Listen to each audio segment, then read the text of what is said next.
A ver, pensemos en algo que hacemos casi todos, llevar nuestro dinero al banco. La mayoría damos por hecho que está ahí, guardadito, seguro, en una cámara acorazada. Pero, ¿qué es lo que ocurre en realidad con ese dinero? La respuesta, os adelanto, es bastante más compleja de lo que parece y nos mete de lleno en el meollo de una de las controversias legales y económicas más importantes del sistema financiero. Hoy vamos a analizar lo que el autor del texto que nos ocupa llama una salida en falso. Se trata de un intento, muy ingenioso, eso sí, de justificar la banca con reserva fraccionaria. Un esfuerzo por resolver una contradicción legal que parecía irresoluble, pero no con argumentos jurídicos tradicionales, sino haciendo algo mucho más sutil, retorciendo el significado de una palabra clave, la palabra disponibilidad.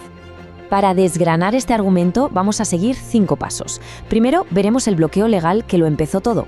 Después, cómo se intentó solucionar con una nueva definición.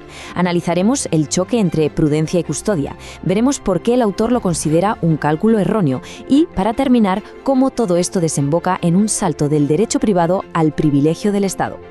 Bien, pues todo empieza con un nudo gordiano a nivel legal. En el mismísimo corazón de la banca con reserva fraccionaria hay un conflicto, un choque de principios que desde el punto de vista del derecho tradicional la deja en una posición como poco muy vulnerable. El problema es este, y es muy simple de entender. Según el derecho de toda la vida, un depósito se hace para custodiar algo, para guardarlo, y un préstamo para usarlo. Son, por definición, dos contratos que van en direcciones opuestas, son incompatibles. O sea, es que es de pura lógica. No se puede custodiar algo y al mismo tiempo prestarlo para que otro lo use. Es una contradicción en toda regla. Y claro, esta contradicción tan fundamental dejaba a toda la práctica bancaria, que se basa precisamente en eso, en prestar el dinero que la gente deposita, sobre unos cimientos legales que se tambaleaban. En esencia, todo el sistema estaba operando sin una base jurídica clara y coherente. Entonces, ante este problema, ¿cuál fue la solución que se propuso? Pues fue una jugada sutil, pero muy audaz. Si no puedes cambiar la ley, cambia el lenguaje. Se intentó desatar ese nudo legal simplemente redefiniendo una palabra. La idea fue bastante astuta, la verdad. Ya que los contratos de depósito y de préstamo son como el agua y el aceite, ¿qué pasaría si, en lugar de intentar unirlos, simplemente se cambiara el significado de un concepto central para el depositante? ¿Y si redefinimos lo que significa que el dinero esté disponible? Y así es como nació una definición mucho más laxa de la disponibilidad. De repente, disponible ya no significaba tener el 100% del dinero ahí, contante y solante en todo momento, no. Ahora, la disponibilidad pasaba a depender de otras 4 cosas: de la solvencia general del banco, de que éste hiciera un uso prudente de los fondos, de que mantuviera ciertos ratios de liquidez y, por supuesto, de que cumpliera con la ley bancaria. Pero, claro, esta nueva definición se topa con una crítica demoledora. Y aquí es donde entramos en el choque frontal entre la prudencia y la custodia. El argumento es que esta nueva idea, en el fondo, ignora la verdadera esencia de lo que es un contrato de depósito. En esta comparativa se ve el cambio de una forma cristalina.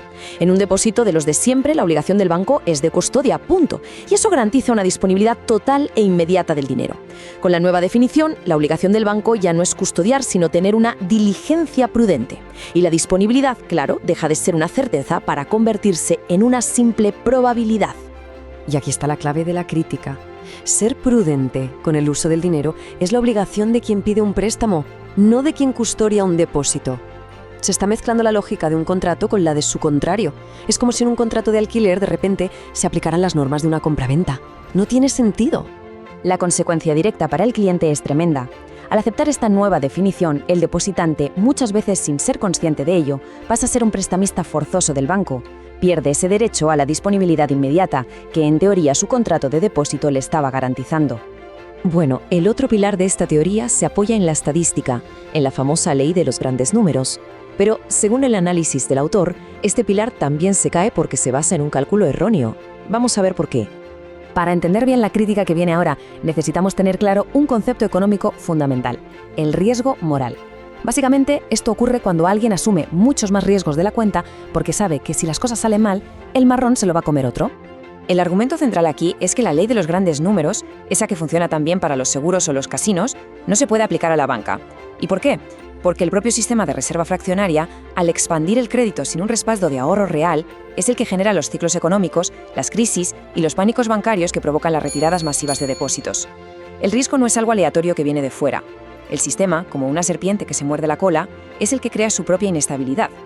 Entonces, si la justificación legal y la justificación estadística se caen, ¿qué es lo que sostiene el sistema? Pues esto nos lleva a la última parte del argumento, el salto mortal desde el derecho privado a un privilegio que concede el Estado. La solución ya no se busca en la lógica de un contrato, sino en la fuerza de un decreto. El gran jurista Joaquín Garrigues, que es citado en el texto, lo clavó.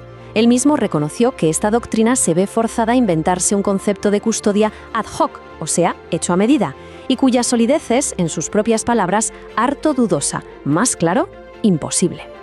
Así que al final, la conclusión del autor es esta. Para que este sistema pueda sobrevivir, necesita sacar el problema del ámbito de los contratos privados y llevarlo al derecho público. Se convierte en un privilegio legal, concedido por el Estado, que además necesita el apoyo de un banco central listo para crear toda la liquidez que haga falta. O sea, según este análisis, no es que sea un contrato sólido, es una excepción legal. Y con esto llegamos a la pregunta final que nos deja el autor. Si un contrato es, desde su nacimiento, lógicamente contradictorio, él lo llama un aborto jurídico, ¿el hecho de que un gobierno le dé un privilegio legal lo convierte de repente en algo legítimo? Es una cuestión potente que sin duda da mucho que pensar.